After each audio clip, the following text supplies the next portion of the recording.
Press the bell icon on YouTube and don't miss another update. Namaskar. Welcome to another episode of Editorial. I have a very interesting editorial for you today. You know what? I am convinced that Indian voters are possibly the most intelligent breed in this entire world. We are the most intelligent breed in this entire world, and I will tell you why. Let's get right into the show.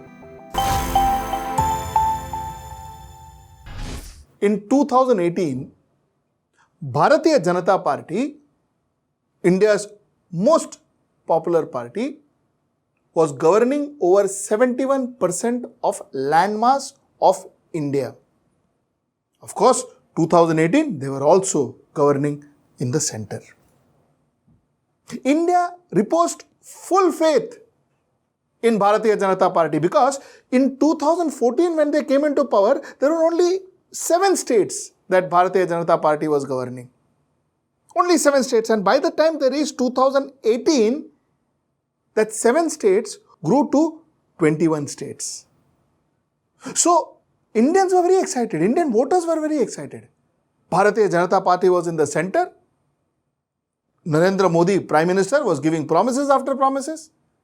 And India started reposing their faith, and Indian voters started voting for Bharatiya Janata Party and Narendra Modi, hoping that the man who claims to be creating magic in the center will also ensure that that same magic is translated to their states. Things started changing from 2018. As things stands today in 2019, the same BJP has only 40% of the Indian region that they are governing. From 71%, they have reduced to 40%, and mind you, this is just the beginning of the race. It is just 2019. The elections are yet to happen for other states. But by the looks of it, it has reduced. Now, what really went wrong? What really happened? Before I say what happened, let me give you some basic statistics. In 2014, like I told you, Bharatiya Janata Party had 7 seats. In 2015, 7 went up to 13.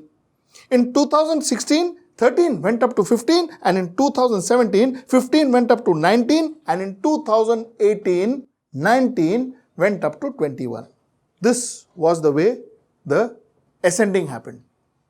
Now let's talk about how it descended.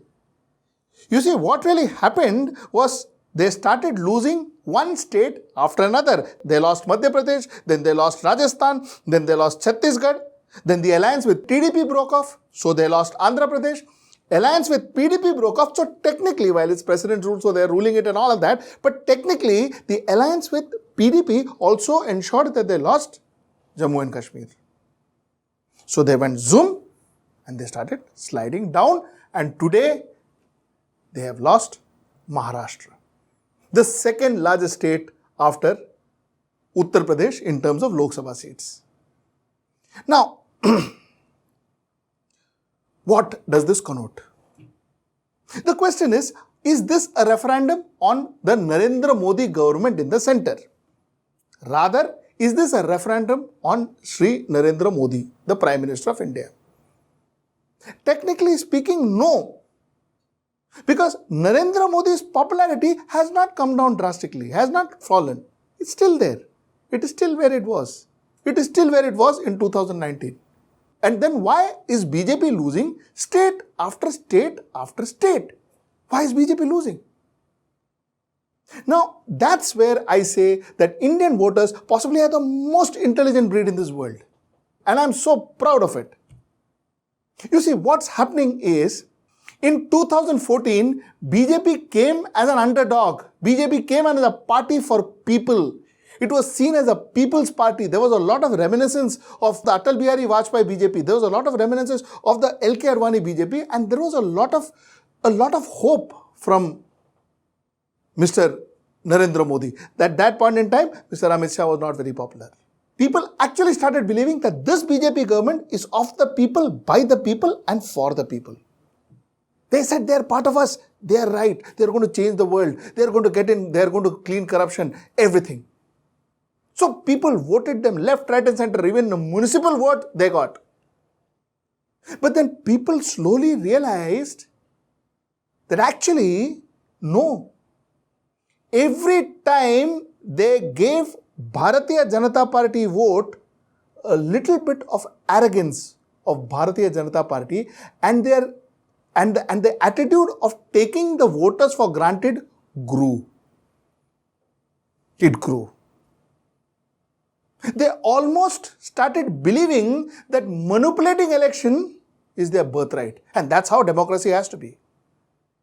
They almost started believing that constitution was created for it to be manipulated.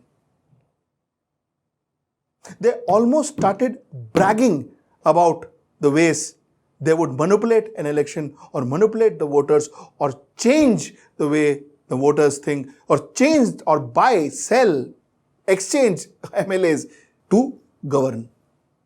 There were people like Vijay Vargiya who went out and said, watch, hear this. जिस दिन ऊपर से signal मिल गया 15 दिन के अंदर उल्टा कर देंगे तुम चिंता मत करो जब जिस दिन बोल दिया वो अपने केंद्रीय नेतृत्व ने कि करो खेल तो कर देंगे कोई Karnataka. Openly the leaders would say, wait and watch, here comes BJP, we'll topple the government. It happened in Haryana. And every time the show of this arrogance, the people of India understood that there is a problem and this arrogance has to be stopped.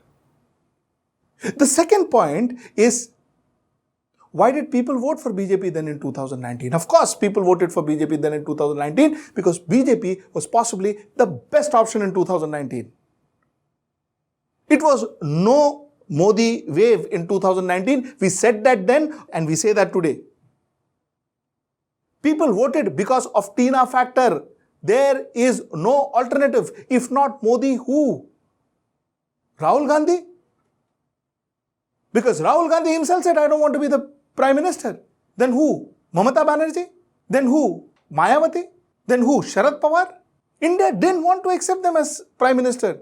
So looking at them, the only possible and most prudent option was Narendra Modi, and India voted for Narendra Modi from 271 in 2014 to 303 in 2019. Maharashtra said, center, there is no alternative. Tina. State, nothing doing.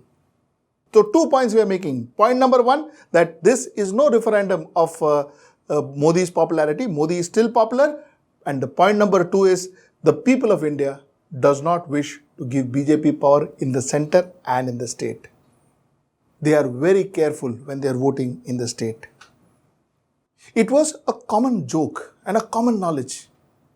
Every kid on the street would say, you know, why is Sharad Pawar doing this? Why is Ajit Pawar doing this? Why did Raj Thackeray do this? Arey ED aayega.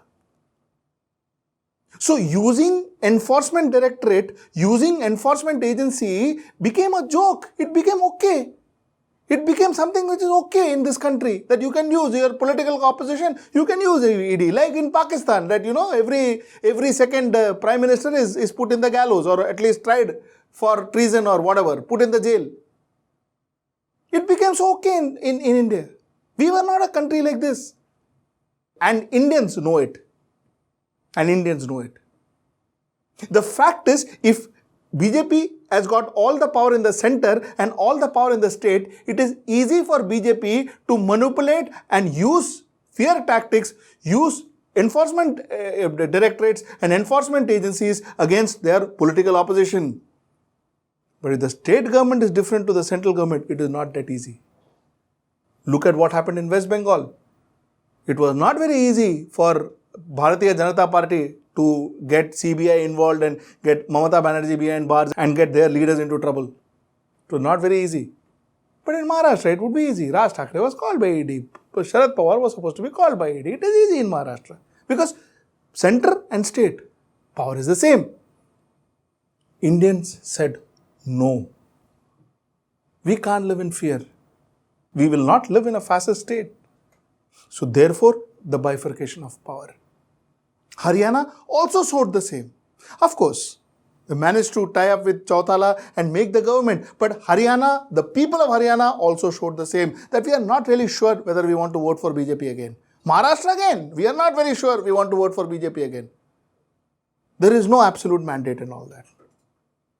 BJP still believes that we are going to play games, we are going to get people, we are going to hire people, buy people, put people and make the government. They may be able to make the government also, but people, mind you, who are not with them.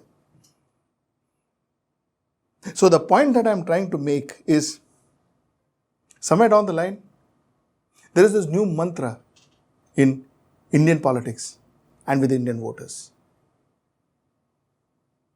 There, in the center, we don't have a choice.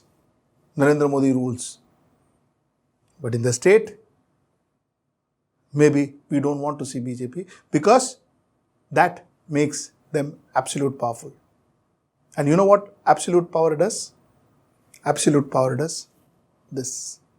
पण ही Bharatiya Janata party आहे.